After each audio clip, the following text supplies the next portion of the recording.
আমরা বলছিলাম 14টি আমলের মাধ্যমে আমরা রিজিককে বাড়িয়ে নিতে পারি। 1 নম্বর আমল হচ্ছে তাকওয়া এবং তাওয়াক্কুল। আপনার ভিতরে যদি তাকওয়া থাকে, আপনার ভিতরে যদি তাওয়াক্কুল থাকে, আপনার তাকওয়া যত বাড়বে, আপনার তাওয়াক্কুল যত বাড়বে, আল্লাহ আপনার রিজিক তত বাড়িয়ে দেবেন। আপনার জন্য যা প্রয়োজন, পেরেশানি দুশ্চিন্তা মুক্ত থাকার জন্য দুনিয়ায় যা প্রয়োজন, আল্লাহ সুবহানাহু ওয়া তাআলা আপনাকে তাই দান করবেন যদি আপনার তাওয়াক্কুল এবং তাকওয়া থাকে। দলিল, আল্লাহর ভয় এবং তাকওয়া অবলম্বন করা, তার নির্দেশ পালন করা, তিনি যে নিষেধ করেছেন সেইগুলো বর্জন করা, পাশাপাশি আল্লাহর উপরে অটল আস্থা রাখা, তাওয়াক্কুল করা, রিজিক তালাশে তার সাহায্য প্রার্থনা করা। কারণ যে আল্লাহর উপর ভরসা করে তিনি তার জন্য যথেষ্ট। আল্লাহ তাআলা প্রমাণ হিসেবে সূরা তালাকের 2 এবং 3 নম্বর আয়াতে বলছেন, ওয়ামাই ইয়াত্তাকিল্লাহা ইয়াজআল লাহু মাখরাজা। আর যে আল্লাহকে ভয় করে তিনি তার উত্তরণের পথ তৈরি করে দেন। সে যে কোনো মুসিবতে পড়ুক, সে যদি আল্লাহর উপরে তাওয়াক্কুল করে, আল্লাহর উপরে ভরসা করে, তাহলে যে কোনোভাবে আল্লাহ ওই বিপদ থেকে তাকে বের করার পথ আল্লাহ নিজে তৈরি করে দেন। সে বুঝতেই পারে না, সে জানতেই পারে না যে কিভাবে আমি এই বিপদ থেকে বের হয়ে গেলাম, রক্ষা পেলাম। ওয়ারযুকুহু মিন হাইসু লা ইয়াহতাসিব। আর তিনি তাকে এমন উৎস থেকে, এমন জায়গা থেকে রিজিকের ব্যবস্থা করে দেন তা সে কল্পনাও করতে পারে না। সে ভাবেই না যে আমার এই হাতে এই টাকাটা কিভাবে আসলো, আমার এই রিজিকটা কিভাবে আসলো, আমার এই কাজটা কিভাবে হয়ে গেল, আমার এই কাজটা এত সুন্দরভাবে সম্পাদন হয়ে গেল, এই লোকটা আমাকে কেন সহযোগিতা করলো। সে বুঝতেই পারে না, কারণ আল্লাহ সুবহানাহু ওয়া তাআলা তার রিজিকের পথ তৈরি করে দেন। সে যদি আল্লাহর উপরে তাওয়াক্কুল করে সে কল্পনাও করতে পারে না। ওয়ামাই ইয়াতাওয়াক্কাল আলাল্লাহ ফাহুয়া হাসবুহ। আর যে ব্যক্তি আল্লাহর উপরে তাওয়াক্কুল করে আল্লাহ তার জন্য যথেষ্ট। ইন্নাল্লাহা বালিগু আমরিহি ক্বাদ জাআলাল্লাহু লিকুল্লি শাইইন কদরা। আল্লাহ তার উদ্দেশ্য পূর্ণ করবেনই। নিশ্চয়ই আল্লাহ প্রত্যেক জিনিসের জন্য একটি সময়সীমা নির্ধারণ করে দিয়েছেন। তার মানে এই আয়াত থেকে আমরা বুঝতে পারলাম, জানতে পারলাম যে আমরা যদি আল্লাহর উপরে তাওয়াক্কুল করি, আল্লাহর উপরে ভরসা করি, এই আয়াতে আল্লাহ তাআলা অনেকগুলো কথা বলেছেন। তার মধ্যে সবচেয়ে গুরুত্বপূর্ণ 2টি কথা বলেছেন।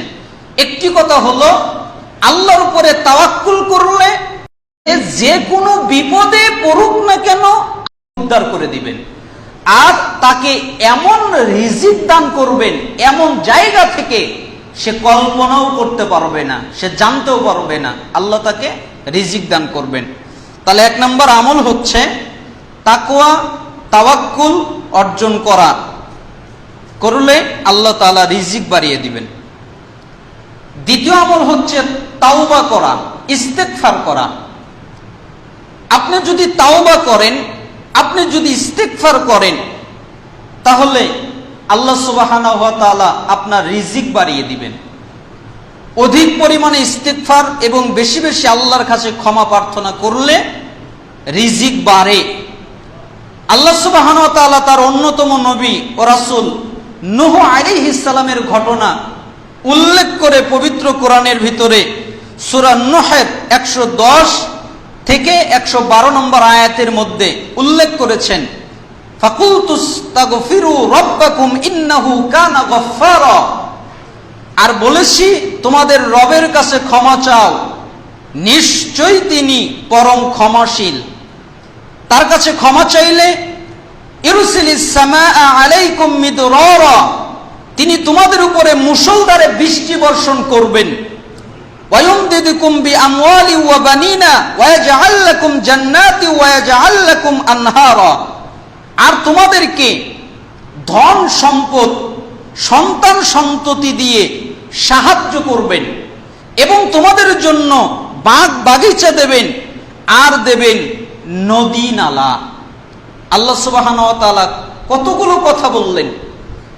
নূহ আলাইহিস সালামকে উল্লেখ করে বললেন যে তুমি যদি ইস্তিগফার করো, ক্ষমা প্রার্থনা করো, আল্লাহ পরম ক্ষমাশীল, তাহলে তিনি তোমাকে মুষলধারে বৃষ্টি বর্ষণ করবেন।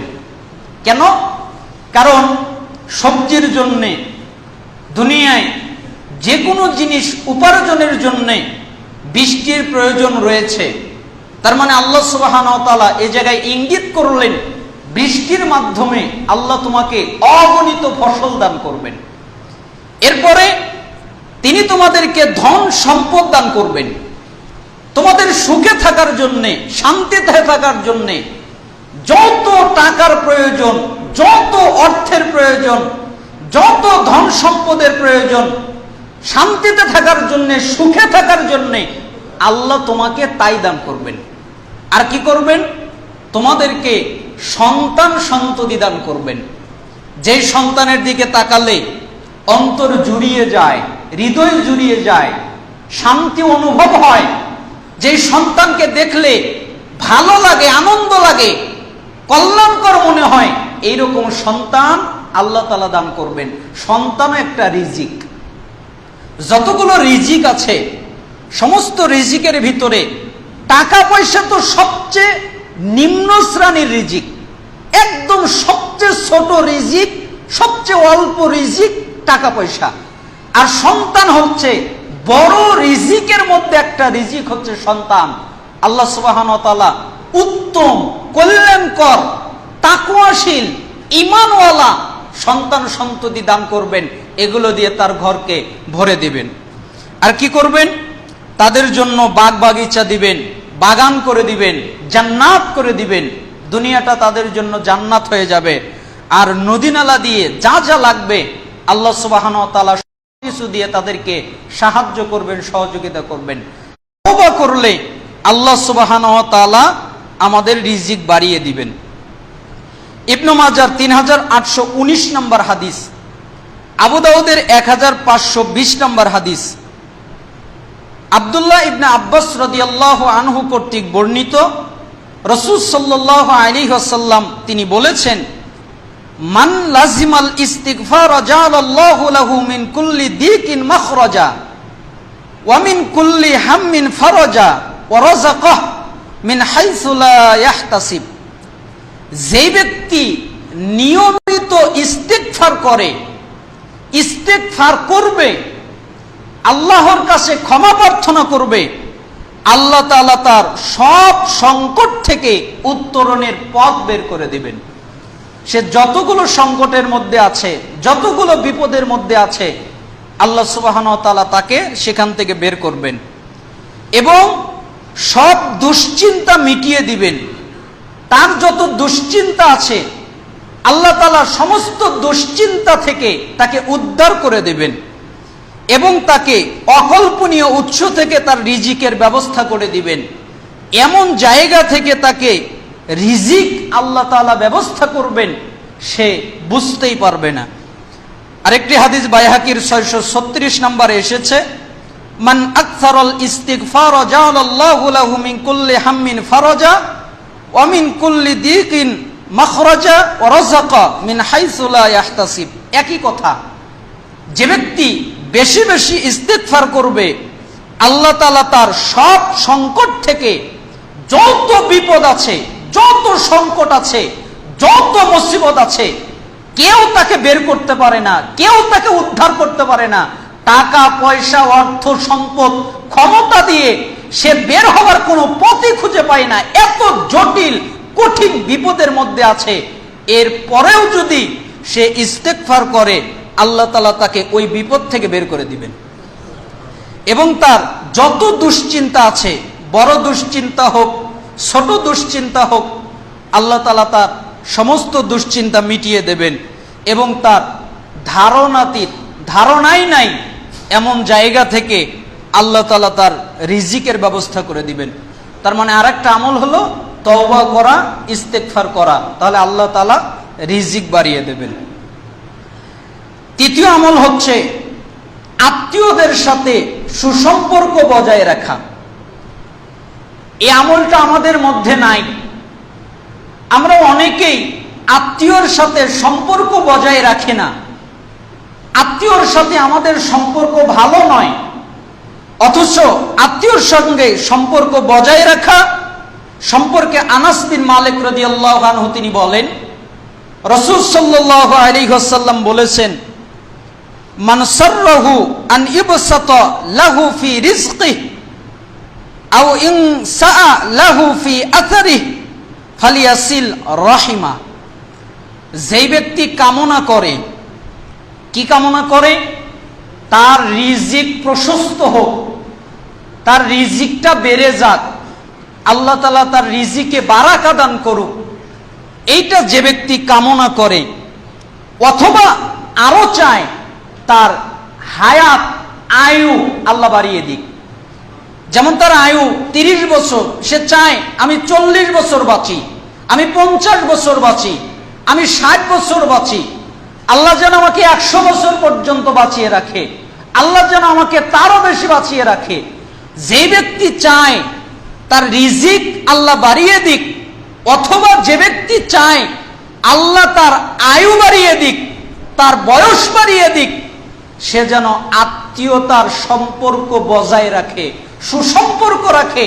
কেউ যদি আত্মীয়তার সম্পর্ক বজায় রাখে, আত্মীয়তার সাথে সুসম্পর্ক রাখে, তাহলে আল্লাহ তার রিজিকও বাড়িয়ে দেবেন, আল্লাহ তার বয়সও বাড়িয়ে দিবেন।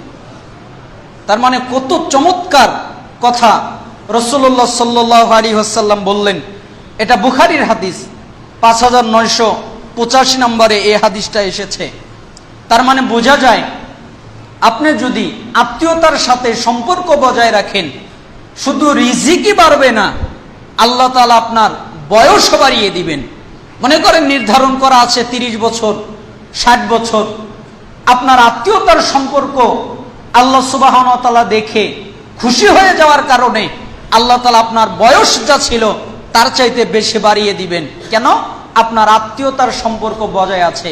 এই জন্য রাসূল সাল্লাল্লাহু আলাইহি সাল্লাম বললেন, যে ব্যক্তি চায় আমার রিজিক বাড়ুক, অথবা যে ব্যক্তি চায় আমার বয়স বাড়ুক, সে যেন আত্মীয়তার সাথে সম্পর্ক বজায় রাখে। চতুর্থ আমল, রাসূল সাল্লাল্লাহু আলাইহি ওয়াসাল্লামের উপরে দুরূদ পাঠ করা। আপনি যত দুরূদ পাঠ করবেন মুহাম্মদ সাল্লাল্লাহু আলাইহি ওয়াসাল্লামের উপরে, আল্লাহ তাআলা আপনার রিজিক তত বাড়িয়ে দিবেন। রাসূল সাল্লাল্লাহু আলাইহি ওয়াসাল্লামের উপরে দুরূদ পাঠ করলে রিজিকে প্রশস্ততা বাড়ে, প্রশস্ততা আসে। যেমনটি তুফাইল ইবনে উবাই ইবনে কাব রাদিয়াল্লাহু আনহু তিনি বলেন, আমি জিজ্ঞেস করলাম, হে আল্লাহর রাসূল সাল্লাল্লাহু আলাইহি ওয়াসাল্লাম, আমি আপনার প্রতি অধিক হারে দুরূদ পড়তে চাই, অতএব আমার দুয়ার মধ্যে আপনার দুরূদের জন্য কতটুকু অংশ রাখবো? মানে আমি দুরূদ পড়তে চাই, তো আপনি বলেন, আমি তো দোয়াও করি, আরো অনেক ইবাদতও করি, জিকির আজকার করি, তো এর মধ্যে আপনার জন্য কতটুকু সময় দুরূদ পড়লে ভালো হবে, এই কথাটা আপনি বলেন। তখন রাসূল সাল্লাল্লাহু আলাইহি ওয়াসাল্লাম বললেন, তুমি যতটুকু চাও, তুমি যতটুকু চাও ততটুকু পড়তে পারো।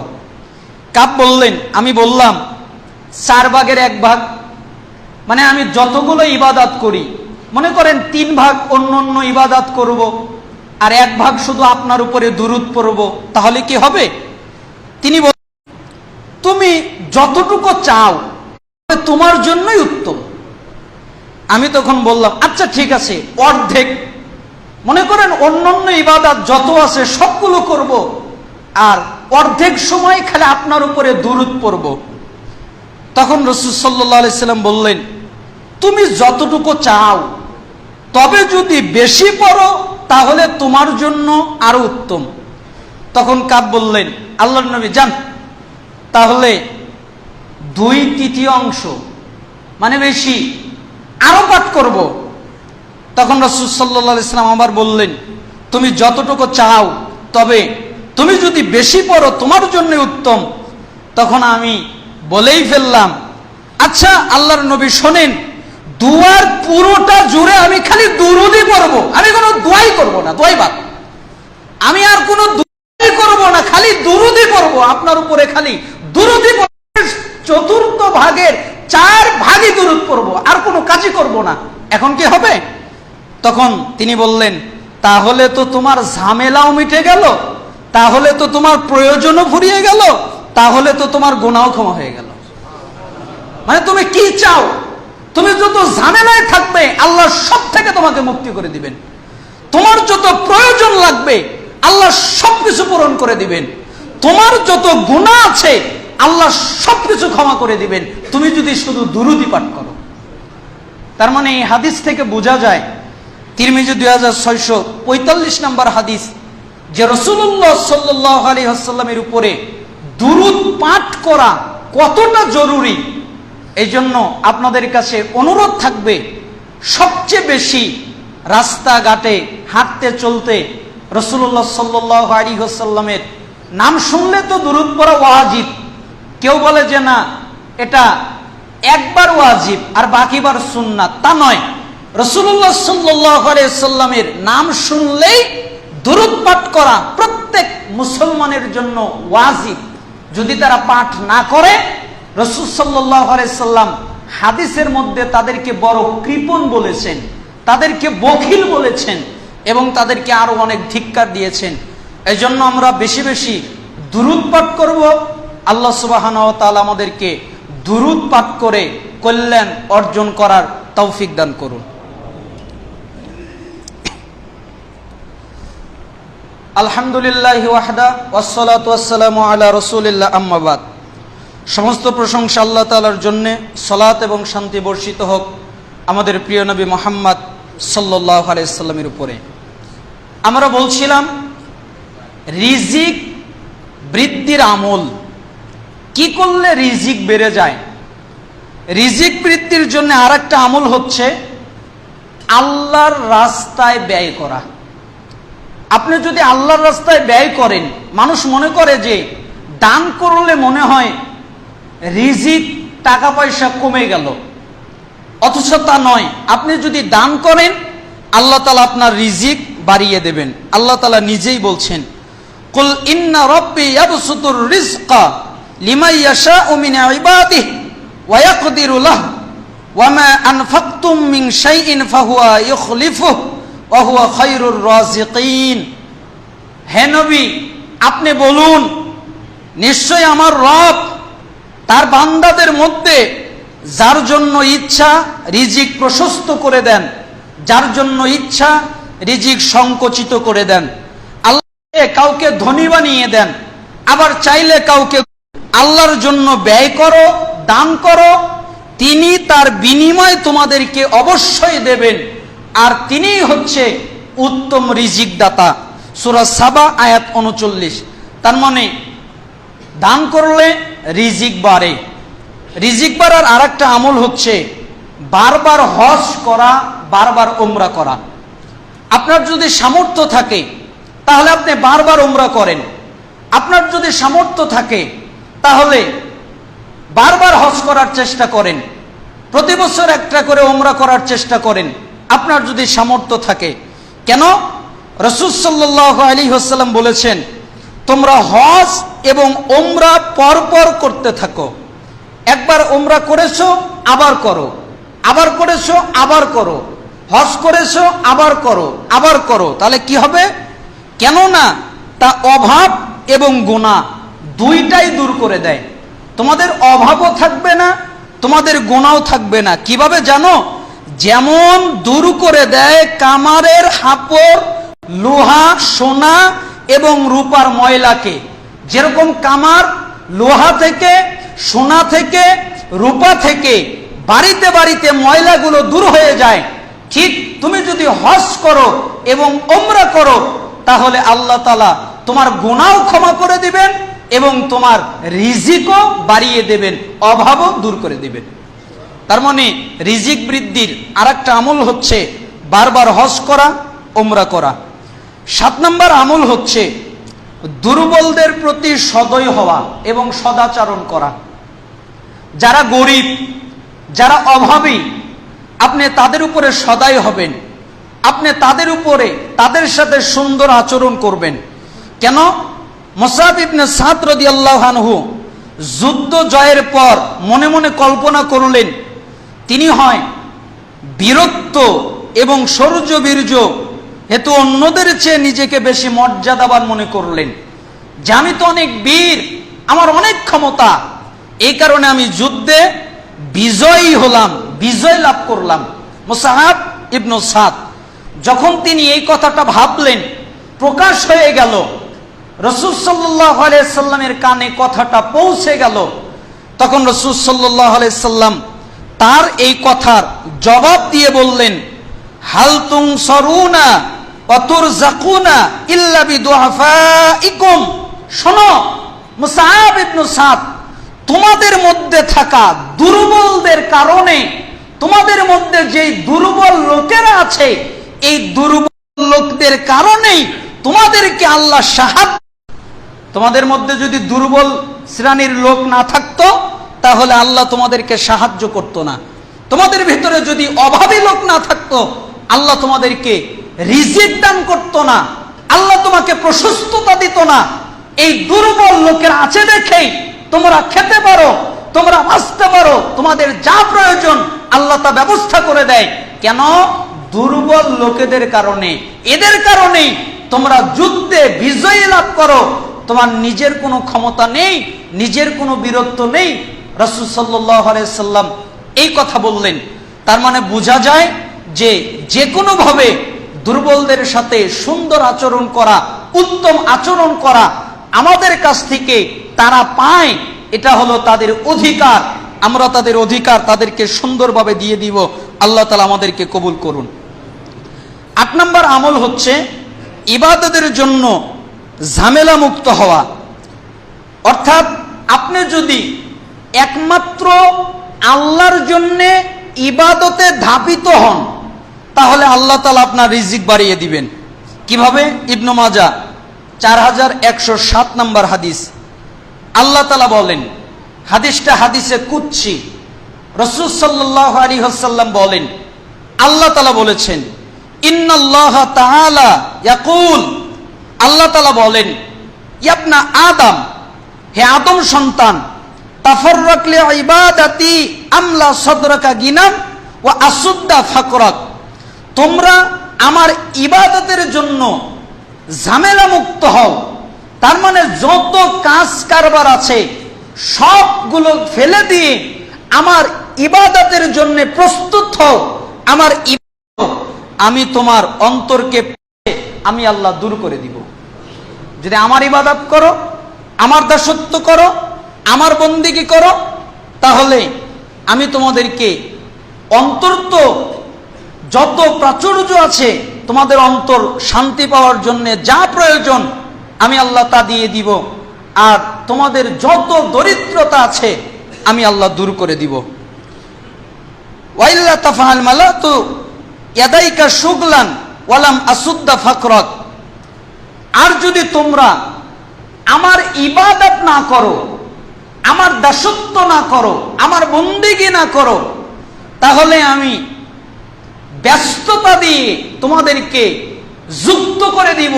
খালি ব্যস্ত আর ব্যস্ত, ব্যস্ত আর ব্যস্ত, কোনো শান্তি নাই, কোনো স্বস্তি নাই, ব্যস্ততা দিয়ে পরিপূর্ণ করে দিব।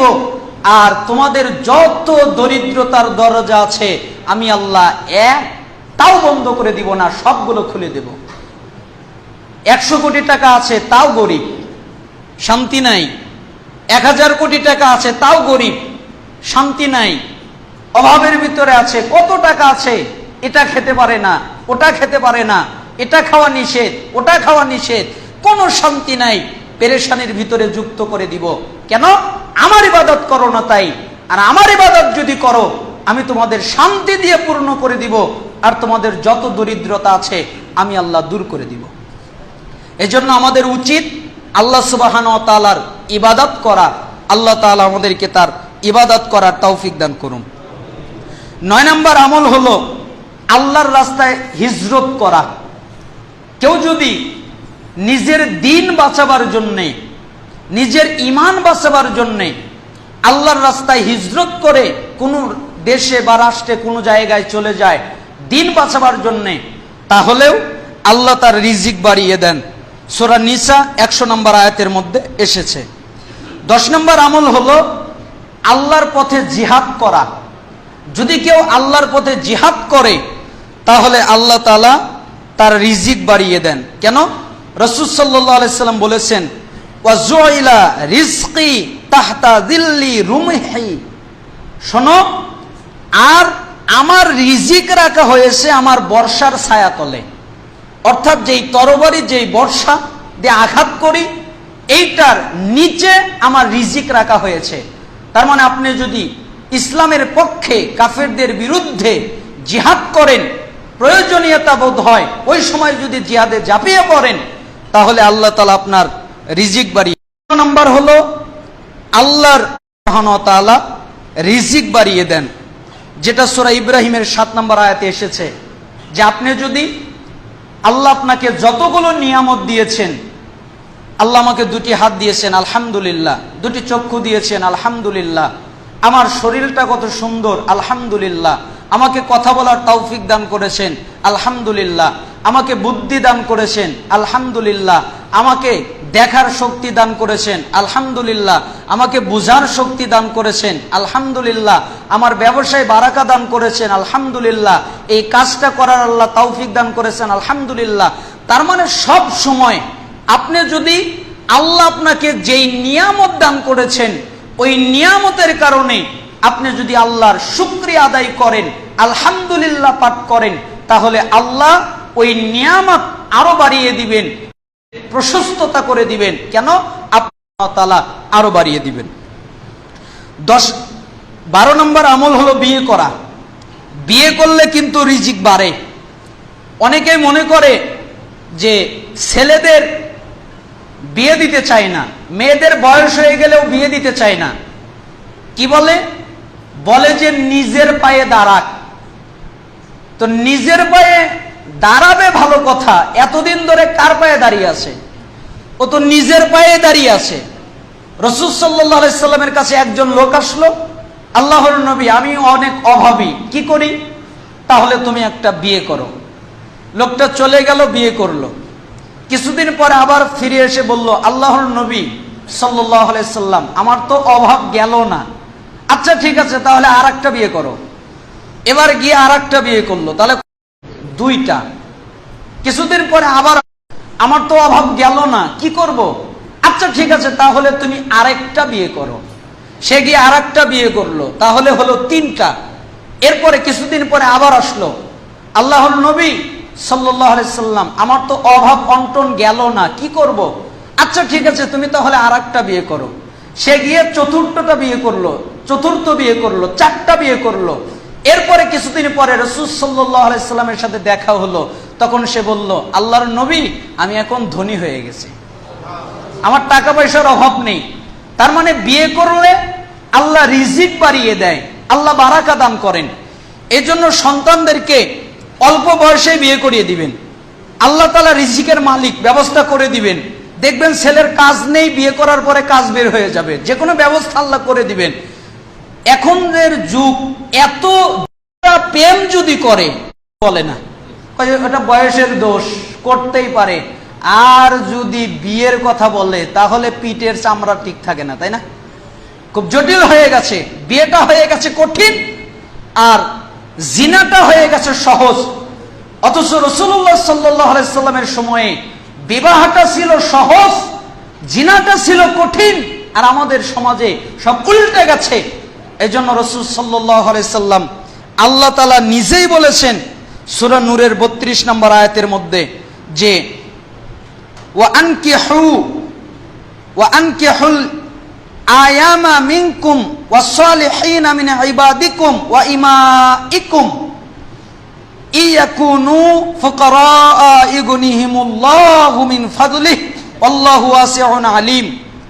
আর তোমরা তোমাদের মধ্যকার অবিবাহিত নারী এবং পুরুষ এবং সৎকর্মশীল দাস দাসীদের বিয়ে দাও। কেন? তারা যদি অভাবী হয় তাহলে আল্লাহ নিজ অনুগ্রহে তাদের অভাব দূর করে তাদেরকে ধনী বানিয়ে দিবেন। কেন? আল্লাহ হলেন প্রাচুর্যময়, আল্লাহ হলেন মহাজ্ঞানী। সূরা নূর 32 নম্বর আয়াত। এমনকি ওমর ইবনুল খাত্তাব রাদিয়াল্লাহু আনহু বলতেন, ওই ব্যক্তির ব্যাপার বিস্ময়কর যে বিয়ের মধ্যে প্রাচুর্য খোঁজে না, মানে বড়লোক হতে চায় অথচ বিয়ে করে না, এ হলো বোকা, এ হলো নির্বোধ। কারণ আল্লাহ বলেছেন তারা অভাবী হলে আল্লাহ নিজ অনুগ্রহে তাদের সম্পত্তি বাড়িয়ে দিবেন। কি করলে? বিয়ে করলে। 13 নম্বর আমল, অভাবের সময় আল্লাহমুখী হওয়া এবং তার কাছে দোয়া করা। এটা করলেও রিজিক বাড়ে। আল্লাহ তাআলা বলেছেন, অকালা রব্বুকুম উদউনি আস্তাজিব লাকুম, তোমরা আমাকে ডাক। আয়াত রয়েছে। এবং নেকির কাজ করে যাওয়া। আপনি যদি গুনাহ ত্যাগ করেন তাহলে আল্লাহ তাআলা আপনার রিজিক বাড়িয়ে দিবেন। এটা হলো 14 নম্বর আমল। সময়ের ব্যবধানের কারণে আমরা সবকিছু ব্যাখ্যা করতে না পারায় দুঃখিত। আল্লাহ সুবহানাহু ওয়া তাআলা আমাদেরকে এই বিষয়ের উপরে আমল করার তৌফিক দান করুন এবং আল্লাহ সুবহানাহু ওয়া তাআলা আমাদের সবার উত্তম রিজিক সুন্দরভাবে বৃদ্ধি করে দিন। আমরা বলেছিলাম যে ঈদের পরে আমরা একটা প্রসপেক্টাসের জবাব দিব। আপনাদের এই পাশেরই একজন আলেম আমার কাছে একটা কপি পাঠিয়েছে যে আমরা যে আমল আখলাক বা আমাদের যে সলাত আমরা যেভাবে আদায় করি এগুলো হাদিস বিরুদ্ধ, এগুলো হাদিসের সাথে মেলে না। ওইটার জবাব করতে গিয়ে অনেক সময় লেগে গেছে। সামনের জুমা থেকে দাওয়াত করবেন, আসার জন্য অনুরোধ করবেন, তাহলে আমাদের যত জটা আছে এগুলো ভেঙে যাবে। আল্লাহ সুবহানাহু ওয়া তাআলা আমাদেরকে সঠিক পথে পরিচালিত করুন। হে আল্লাহ, আমাদের যারা অসুস্থ তাদের শিফায়ে কামেলা আজেলা দান করুন।